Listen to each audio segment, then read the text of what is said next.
tal como les prometí al inicio del programa, tengo el gusto, el honor de que me acompañe hoy la pediatra, la doctora Patricia Acra, con quien vamos a tocar muchísimos temas médicos y algunos no médicos, pero todos van a ser muy, muy importantes. Gracias, Patricia, por siempre ser tan disponible cuando te hemos pedido entrevista. Gracias por la invitación. No. Es un honor. Bien.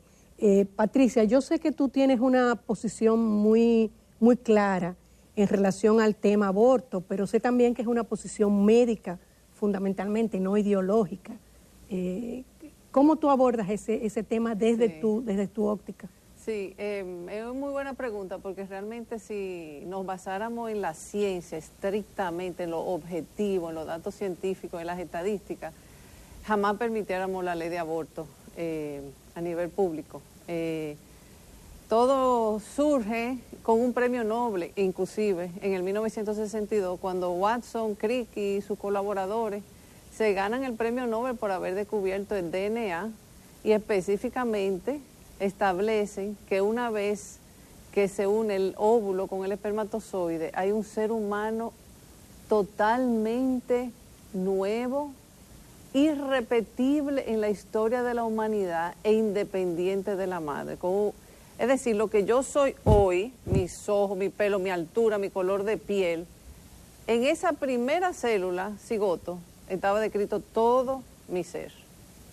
En un momento temprano de gestación, pero ahí estaba yo completa, en una sola célula. En relación a las causales, si vemos, por ejemplo, la violación, todos imaginamos, como vemos en las películas, una mujer tomada en un callejón oscuro, violentada y violada, que sí pasa y es muy penoso. Sin embargo, de esos casos... Esos son los menos. Son los menos en primer lugar, y en segundo lugar es muy poco probable que la mujer quede embarazada. Porque así como una mamá busca un bebé y está atrás de buscar el bebé y está tensa esperando quedar embarazada y no queda, esa misma tensión multiplicada al extremo impide, es lo que llaman el estrés de la infertilidad.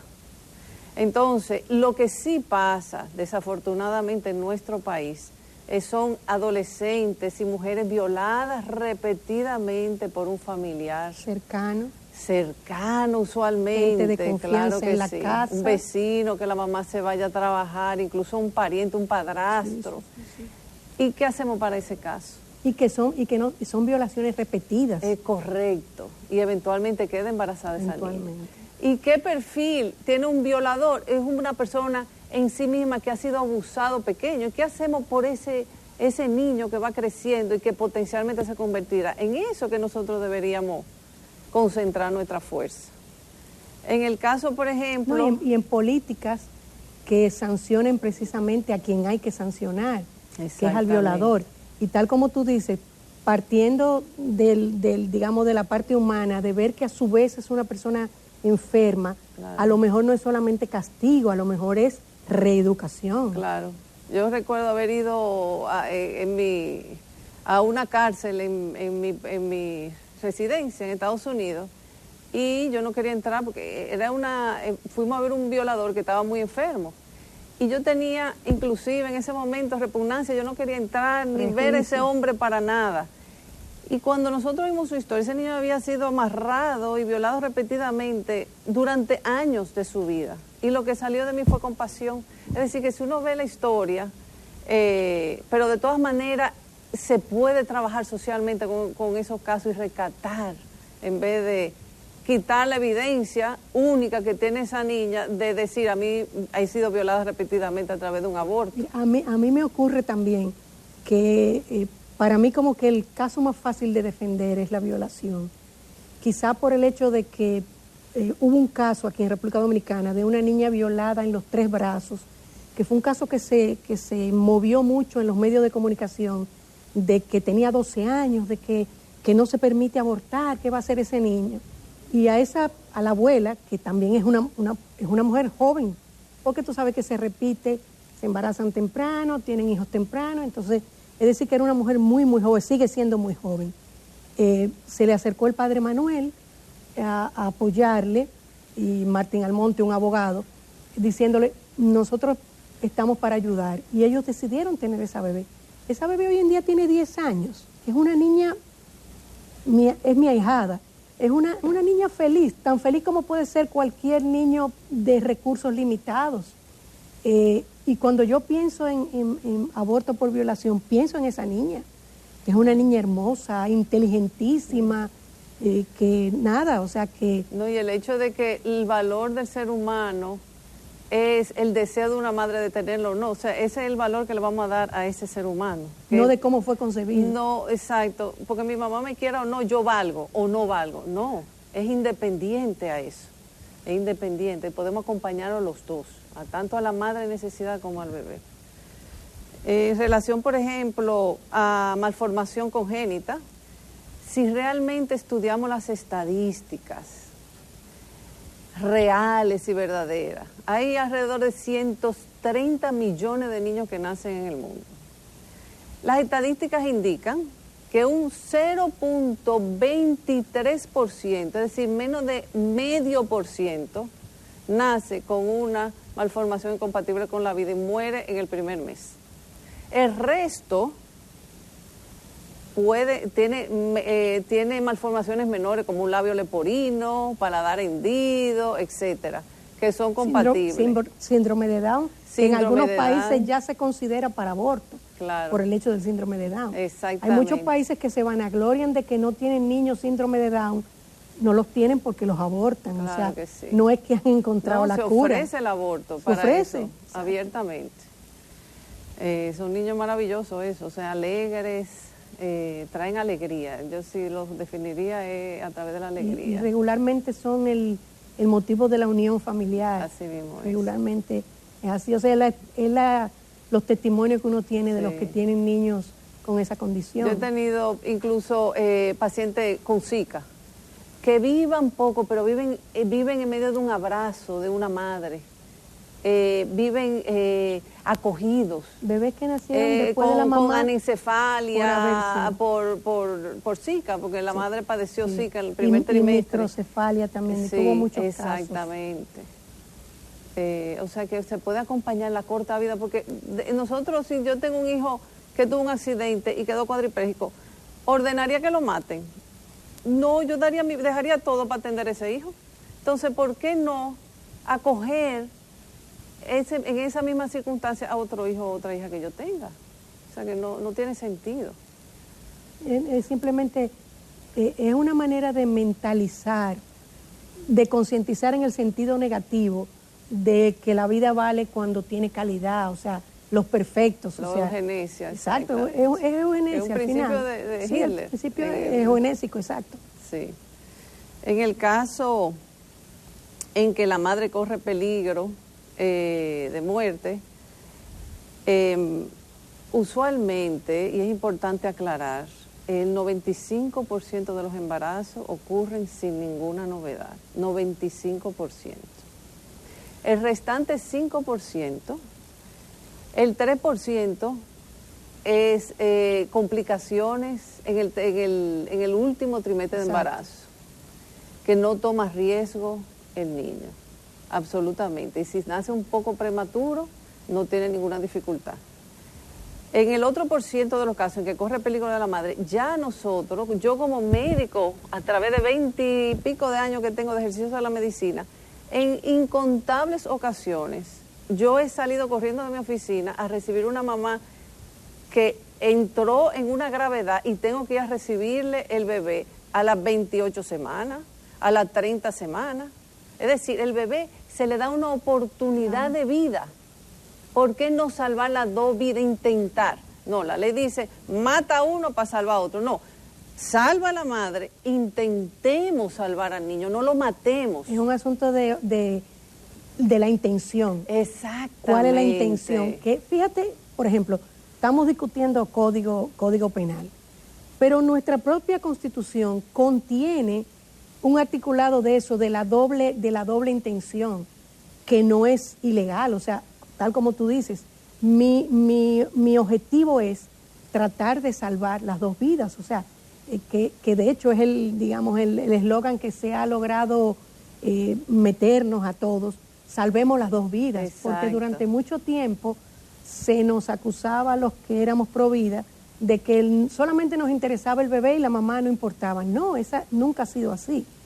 Hoy, de hecho, el código que ha dado muchísimas vueltas y ahora mismo estamos prácticamente en cero, contemplaba como de manera muy clara en el artículo 110, no sé si ha variado de número, en el cual se decía eso, que el médico realizara todas las acciones médicas, científicas, técnicas que pudiera para salvarlo los dos, pero sabiendo que claro, pudiera no salvarse algo. Y médicamente siempre el más débil es el que va a morir. claro. Pero en ese caso no es la intención, Exactamente. sino es todo lo contrario. La Sí. intención es salvar las dos vidas. Es correcto. Estamos preparados para recibir niños de 20 y pico, 5 meses de embarazo sin problemas en nuestro país, en la maternidad de la Altagracia. Bueno, de hecho la maternidad que nos de la da mucho Altagracia orgullo y otras maternidades. ha logrado salvar bebés de 22 semanas. Sí, hay un caso correcto. de 22 semanas que salieron en los periódicos Sí. y todo.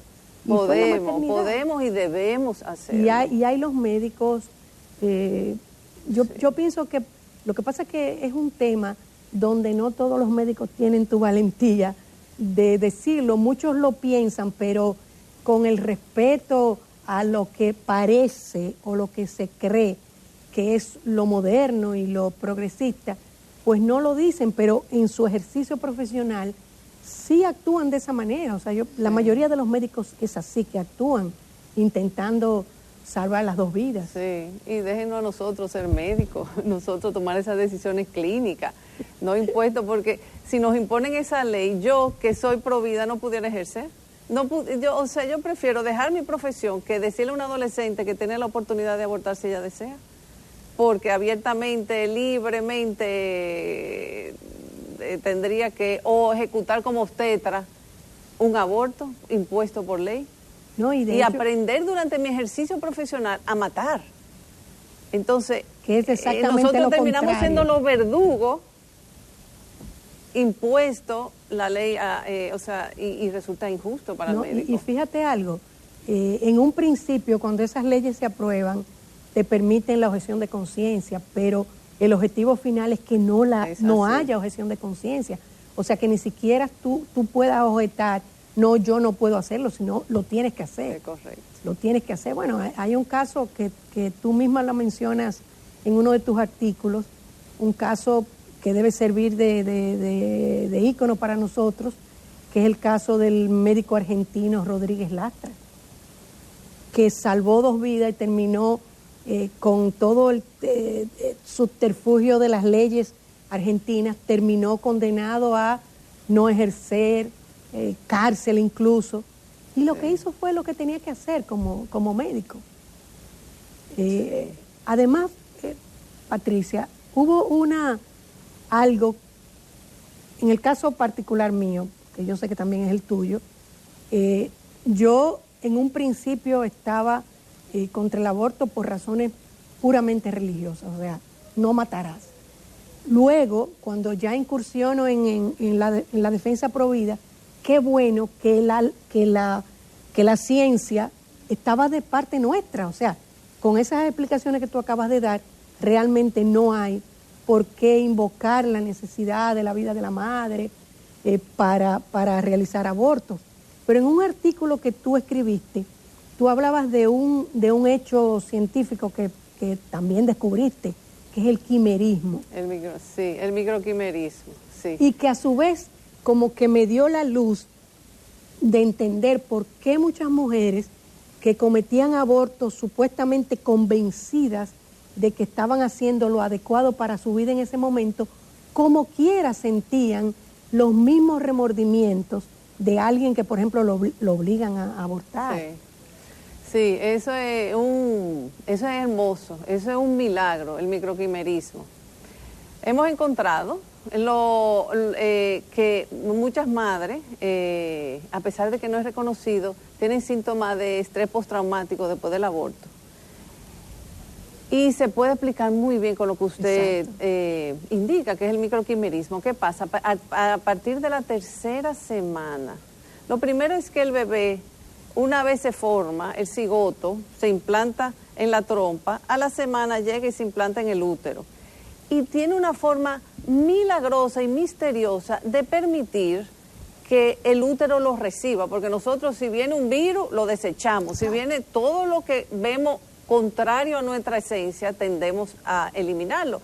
Sin embargo, esa primera célula que se va multiplicando tiene ese poder que nosotros no sabemos cómo, de elongar los ligamentos uterinos, de sembrarse y ser alimentado, imponer su propia alimentación en el útero de la madre. A partir de la tercera semana, esa célula, que son células madre que van a formar órganos, pasan a través de la placenta, que ya tiene su irrigacioncita, y empiezan a los órganos puntuales, como el cerebro, el corazón de la madre, a sembrar su célula madre con la intención de preservar, de reparar cualquier daño que haya en los órganos vitales de esa mamá para que lo atienda bien después que él nazca. Entonces, aún después que el bebé nace, esas células quedan para el resto de la vida de la mamá implantada en su corazón, en su cerebro y en otros órganos. Inclusive se han hecho estudios de mujeres que a los 94 años se han visto células con cromosoma masculino porque tuvieron hijos varones solamente en su corazón y en su cerebro.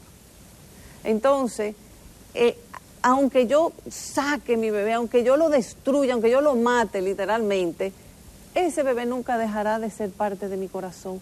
Nunca, nunca.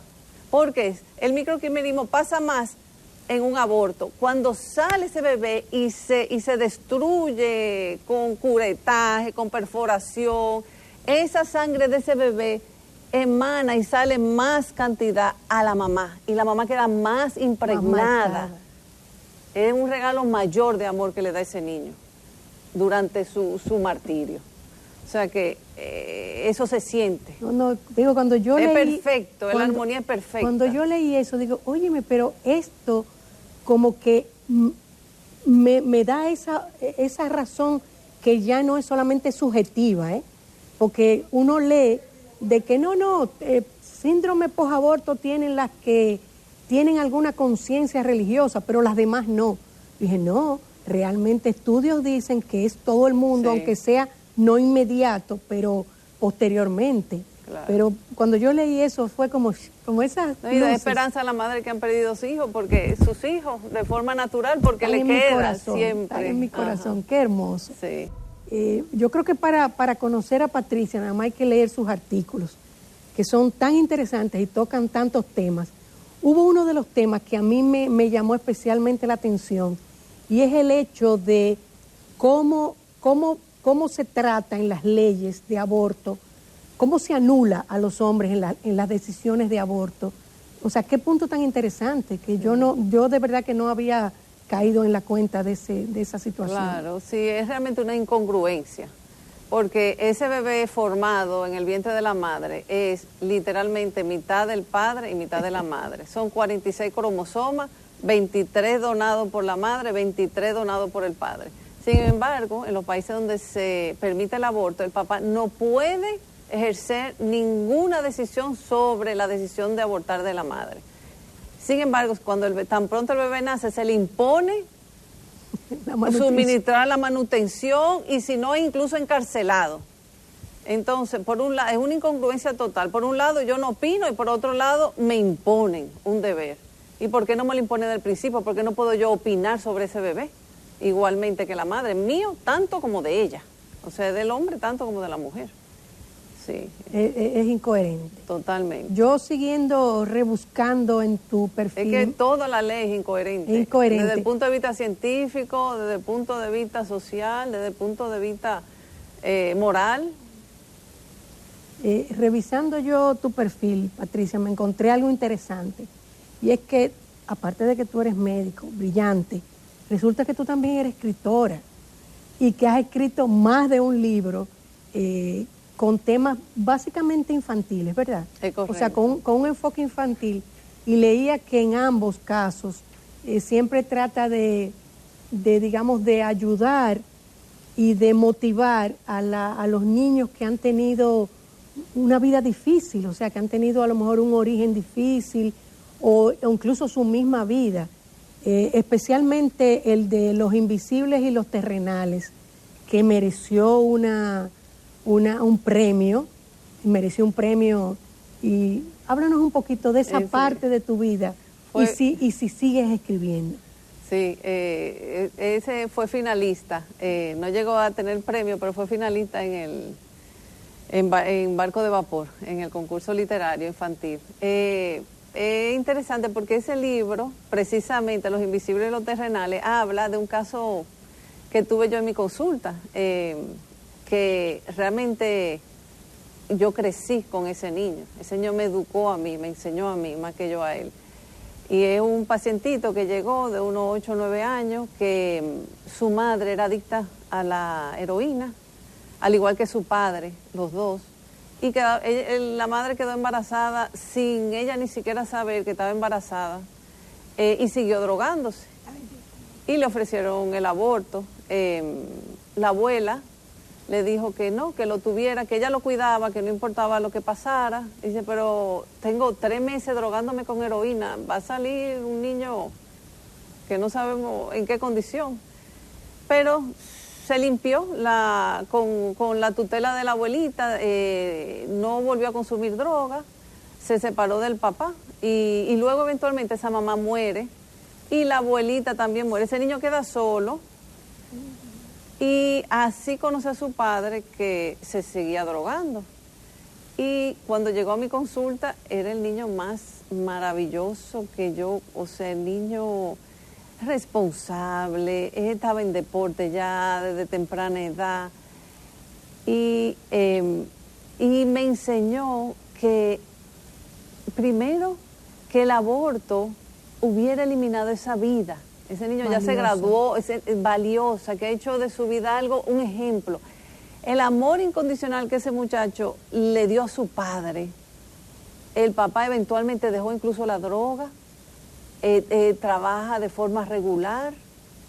Y ese niño ha venido a traer luz a este mundo cuando todo lo que se sospechaba de él era oscuridad y malas noticias. O sea, redimió a su madre primero y luego redimió a su padre. Y sigue siendo luz para todos. O sea, es un ejemplo de que realmente no podemos juzgar desde un asiento de poder una vida humana de acuerdo a lo que yo siento y pienso, cuando la historia nos demuestra todo lo contrario. Entonces, esa historia está plasmada en ese libro de ese niño. Pero así mismo, o sea... No, porque yo lo puse en un contexto... De otra época, exacto, de otra época. Sí. Los nombres, por supuesto, cambiados. Pero ¿cómo podemos encontrar fuerza en medio de la hostilidad y recursos internos y un ancla, ancla en la vida como para echar nuestra vida adelante? Y en ese caso ni siquiera vivía con una familia completa. No, desde el principio fue disfuncional su existencia. Ahora tuvo el amor de su abuelita y de su madre. De su abuelita. Ah. Las abuelitas son importantes, sí, muy importantes. Patricia, siguiendo con la información que yo tengo de ti, en estos días recientes, hace quizá una semana y algo, tú comenzaste a hablar de un tema que es de mucha preocupación en sentido general, porque ataca fundamentalmente a la familia. Y es de mucha preocupación para nosotros porque precisamente en el Código Penal, como que una vez no logrado definitivamente poder despenalizar, pues han querido introducir todos los temas que conllevan a que un país flexibilice todo lo que tiene que ver con los controles y hasta cierto punto nuestros valores morales y tradicionales y hasta religiosos, porque no tenemos por qué sentirnos avergonzados de decir que en el caso particular de nuestro país, nosotros somos un país de tradición religiosa y eso permea y tiene necesariamente que permear las leyes, porque forma parte de lo que nosotros creemos y con lo que nos sentimos bien. Ya muchos países nos llevan años, gracias a Dios, ojalá nos llevaran más, y es el tema de la ideología de género, que incluso no solamente tiene un enfoque social, sino tiene un enfoque médico por los efectos que tiene en las decisiones que toman los niños influenciados con esa ideología. Tú tocaste ese tema en 2 artículos, o sea, con un material de sustentación maravilloso que ahora tiene uno que coger a leer ese material que tú mencionas, pero que fundamenta lo que tú hablas acerca de la ideología de género. Sí. Sí, realmente el ataque es a nuestros niños y nuestros jóvenes de la ideología de género. Y en eso debemos nosotros protegerlos, es un deber. Y quiere llegar a ser de forma globalizada, envolver, y estamos recibiendo mucha presión internacional al respecto. Hay algo interesante que es lo que le llaman la teoría de Overton, que es una teoría política en que algo descabellado, tú lo tiras a la ridículo, sociedad, absurdo, se trabaja hasta conseguir que parezca algo racional y aceptable. Sí. Es decir, en principio, si nosotros decimos vamos a darle hormonas contrarias a un ser humano a los 12 años, quitarle sus pene a los niños y rediseñarle el área para que parezca una vagina, aunque quede con fístula, aunque cojamos un poco y ponerle pene a las niñas a los 13 años, aunque parezca, o a los 16, aunque parezca, venga del colon, del intestino grueso, que yo le cojo un pedazo del intestino y le trata de malformar, y no importa que produzca, y le corte, no importa, todo parece ahora razonable, cuando es absolutamente descabellado. Cuando no hay estudio que sustenta darle hormona a los niños pequeños, que no saben ni siquiera lo que van a estudiar. Yo le pregunto a un niño de 13 años, van a ser futbolistas, van a cambiar el mundo, van a ser piloto y termina, o sea, el niño de 12 años dice que quiere estudiar, no tiene nada que ver con ti, más saber si quiere transformar su cuerpo por el resto de su vida, someterse por el resto de su vida a hormonas contrarias a su genética, soportado por la ciencia, aparentemente. Entonces, ¿cómo lo consiguen?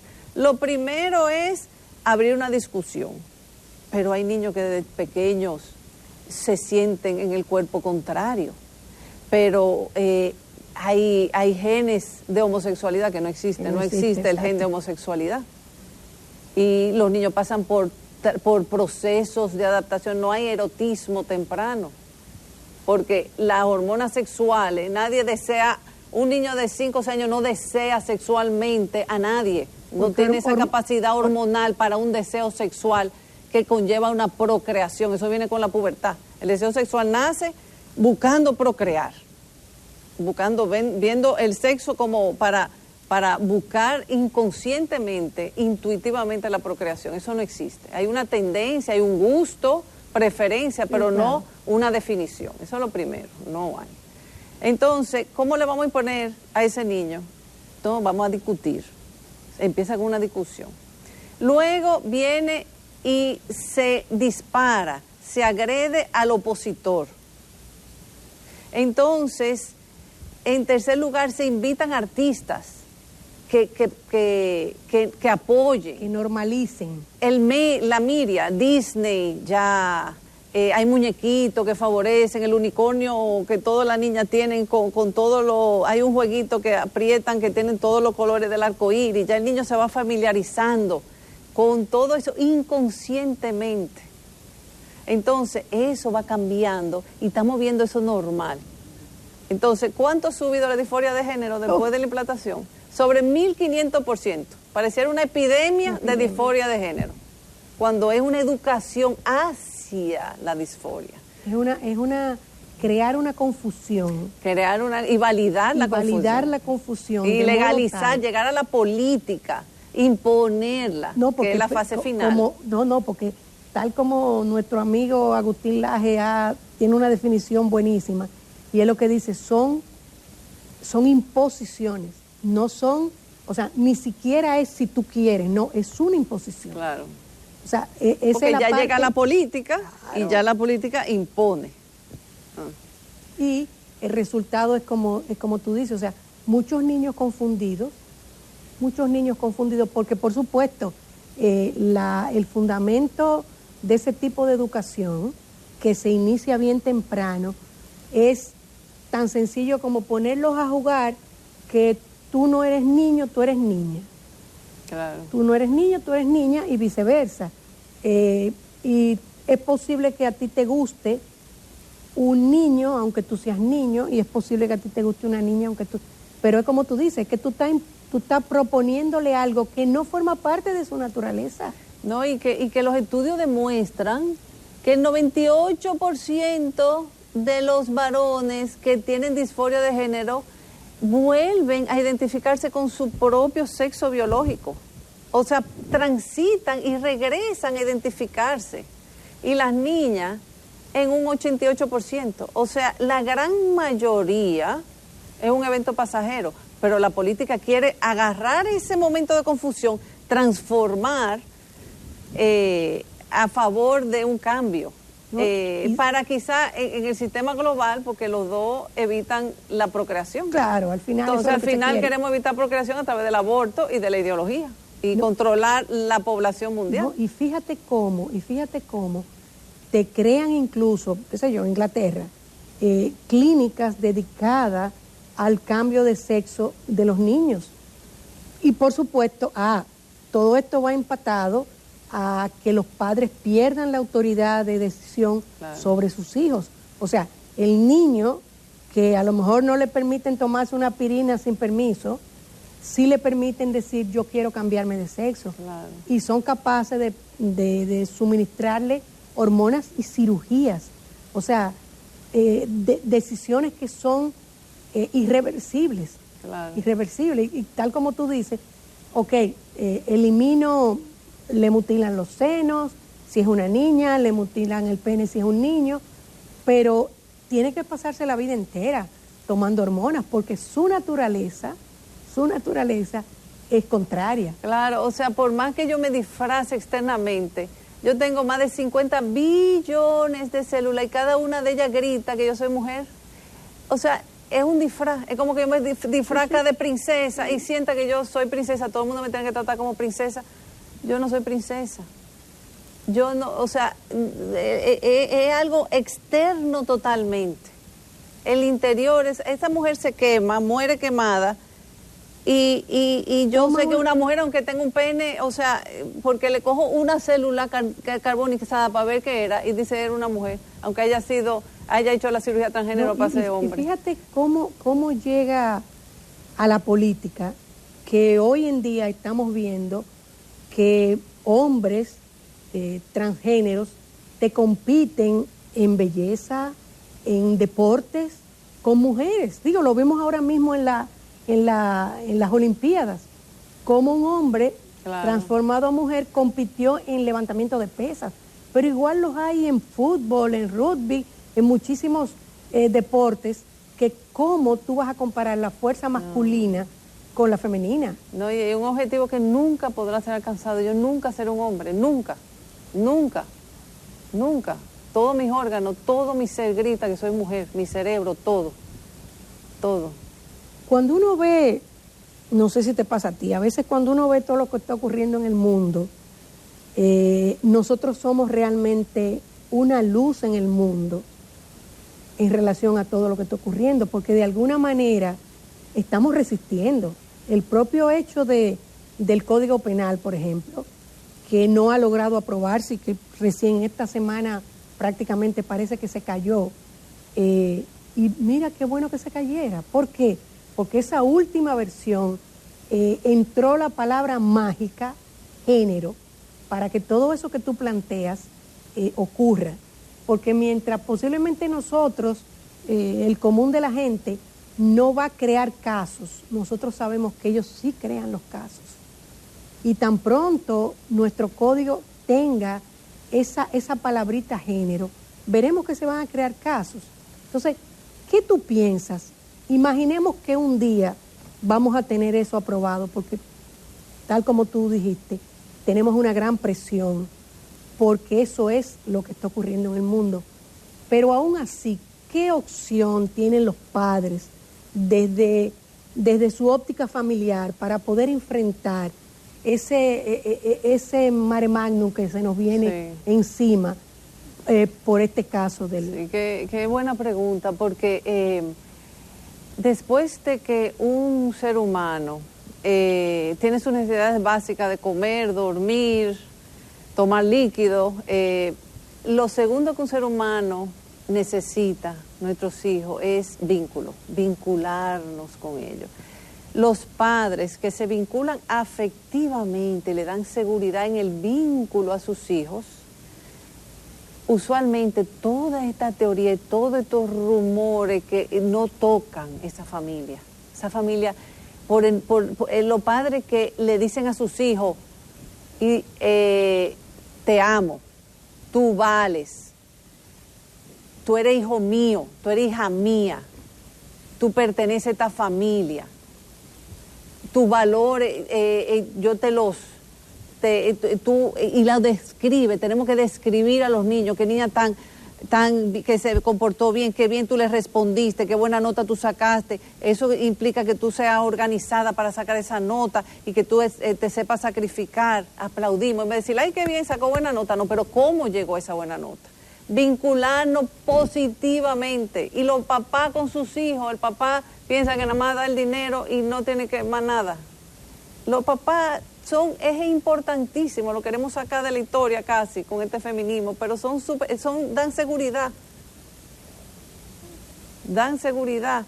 Entonces, y aparten a sus hijos del internet lo más que puedan, vigílenle el internet a sus hijos. La Academia Americana de Pediatría dice que ningún niño debe tener internet antes de los 12 años de edad, punto. Porque el cerebro, el prefrontal no está formado y todas las ideas entran sin un juicio, sin filtro, entran y se siembran. Entonces, a partir de los 12 años empieza un poco la formación del prefrontal, la toma de decisiones un poco más racional, pero hasta los 21 no la tenemos clara. Es un desarrollo progresivo hacia la frente, hacia el prefrontal, que es la toma de decisiones, la organización del tiempo, el bien y el mal, la moral, el autocontrol, todo eso. Entonces, eviten internet antes de los 12 años dentro de lo posible o muy supervisado. Imagínate que uno ve en estos TikTok unos papás felices, o sea, celebrando que a un bebé que luce como de 11 meses, algo así, le entregan un celular y el niño comienza a hacer así, pasa cosas. Pero cuando se lo quitan, hace un berrinche y se tira para atrás y grita y vuelve y se lo dan y se tranquiliza. Porque el celular libera dopamina, que la dopamina es un neurotransmisor excitatorio. Está todo programado para amarrar el cerebro de esos niños, dominarlo y hacerlo a ellos dependientes del celular. Ellos quieren vender su celular. Y todo, desde la luz, los sonidos, la presencia, todo está hecho, hasta los sonidos que tenemos en los diferentes signos, está hecho para liberar dopamina. Para cuando estemos aburridos, déjame ver qué me escribió. Ay, pero nadie me ha escrito hoy. Es una dominación del cerebro, crear una dependencia.